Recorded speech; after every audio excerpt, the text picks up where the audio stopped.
Asperger's syndrome is something we all know exists, but do we ever consider what it's like for the people living with these disabilities? What problems do they have? Are they given an equal opportunity to gain employment? My name's Livy, and for 10 years my mum's worked with a range of disabled adults at the local college to teach them the skills they need to survive in life alone. I wanted to find out the importance of these institutions and what it was like being a full-time parent of a child with special needs. How do they feel, and what difficulties do they have raising these children? I'm a senior support worker here at Exeter College and I'm an associate lecturer as well. I work in a special needs department, okay, which basically means most of the students that come to us have special educational needs and they'll have something called an LDA that outlines what their special needs are. The most common learner that we have on the vocational programme are those learners that have been demotivated and disengaged from school, and then you have another set of learners who will have complex special needs. So it could be Down syndrome, or it could be Morphin syndrome, or Prader-Willi syndrome, or, they will have a specific learning difficulty. After speaking to Emma, I then spoke to a parent about his experiences adopting two special needs children. My name's Andrew Dean, and I'm a teacher, and I have two special needs boys who are now adults in their 20s. They were adopted when my wife and I were in our early 40s, and they were special needs adoption. And special needs adoption means, by definition, that they are 4 years or older. Jamie was 4 and Kelvin was 5, so that makes them special needs even if they didn't appear to have any. I then met with his younger son Jamie, who suffers with Asperger's and mild autism, to discuss his passion of all things transportation. I mean, ever since I was working for Stagecoach, when I was driving the buses for Stagecoach, I enjoy driving it. It's something that I'm natural at doing. It's something that I like to do, and I could see myself as a good driver. So yes, I would say that driving is something that I would say I'm incredibly good at. Although Jamie suffers with Asperger's, he's a naturally skilled driver, so I ventured back to the college to discover what difficulties someone like Jamie may face when going out into the working world, and what preconceptions employers may have over his capabilities. Yes, speaking. Oh, hiya. Thanks for getting back to me. I was wondering if I could make an appointment to come and do some health and safety paperwork with you. I'm a work experience coordinator for 250 students I place over a year.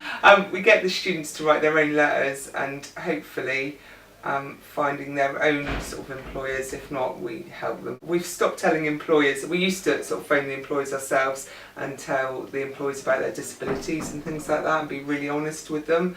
But now we don't. We hide all of that until we take the student on interview, and then if the employer says anything, we question if they've got a problem with them. Helen informed me later on that when the full information on students' disabilities were disclosed, they were often reluctant to continue employing students and sometimes disrespectful. Quite a few employers will be talking to us instead of talking to the student, even though the student sat there, which is quite off-putting, and you'll be directing to the student saying, do you want to answer that, because I think that question is for you, things like that. I then spoke to Andrew about the preconceptions he believes employers to have when employing special needs adults and the potential problems that may arise with his son's Asperger's condition.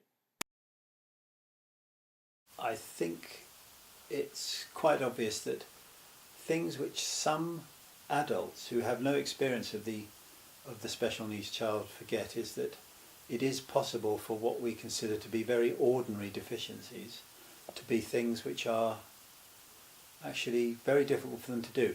So, for example, neither Kelvin nor Jamie found it, or do find it, at all easy to think consequentially.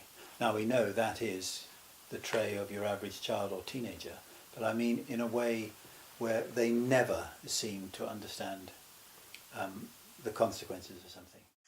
And then joined Jamie in the afternoon, prior to an interview he told his dad he had with John Lewis. What have you got to do this afternoon, anyway? I'm just doing general business stuff today after I've been to John Lewis. Aren't you going to be late? Nah, Is the window pretty open?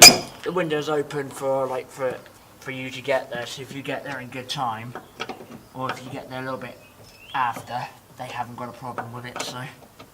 How late are you? Well, what time are you meant to be there?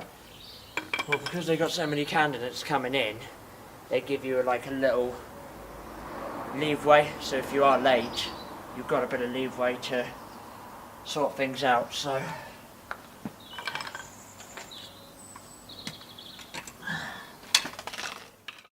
That afternoon, I followed Jamie in the car on the way to his John Lewis interview to witness him in his element and ask him what it was about driving that made him feel happy. I additionally conducted the interview the previous day and couldn't help but notice the change in his responses and the agitation and stress he was portraying when I was asking him questions. If I've got people with me, say my girlfriend or my mum, my dad or my friends, I drive at a sensible speed because there's no point rushing all the time. Because if you rush, you get into problems, you have accidents and everything else just like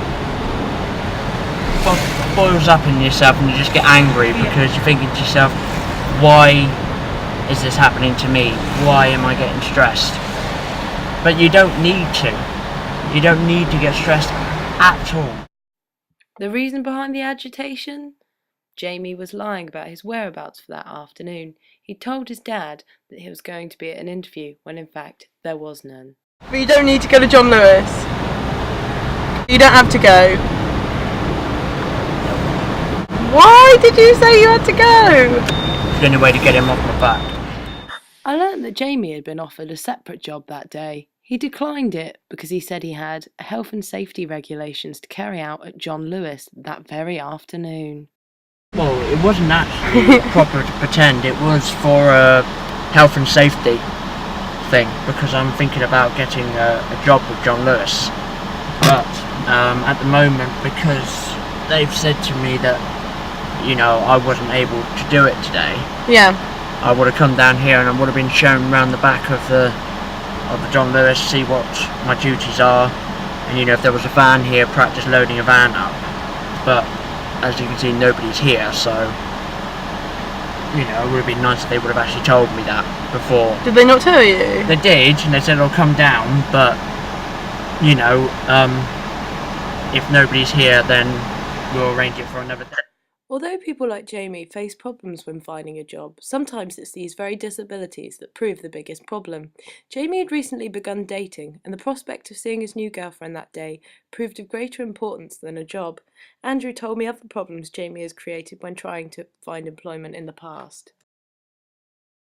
From an extremely early age, even almost before we adopted him and were getting to know him, and we did foster him for a year before the adoption process went through, was only wanted to do one thing, which was to sit behind the wheel of a car. And he was very into trains and boats and planes and cars and anything that moved. But in the end, it was all about driving.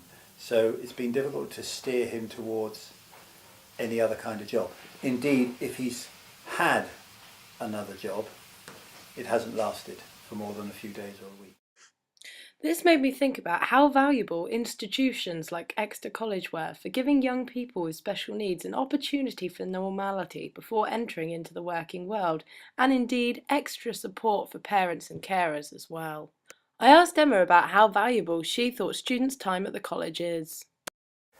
I think their time in the college is very valuable because they have an extra year or maybe 2 years in which they can learn to adapt their social skills. Because the biggest issue really for them is the social skills. Theoretically, they're here for their academic progress, but realistically, it's trying to be able to educate them how to behave so that when they go into a pub, they don't get their head kicked in. And after their time at these institutions is over, the sole responsibility returns to the parents. So how do both educator and parent feel about their departure and the transition into the big, wide working world? They're really, really kind, and I really enjoy being with them. And I'm going to miss them next year. Thinking about this sort of construct of the fleeing the nest thing, I know I will always have them with me in a way that you always have your children, but even more so. But what does Jamie think about his dad?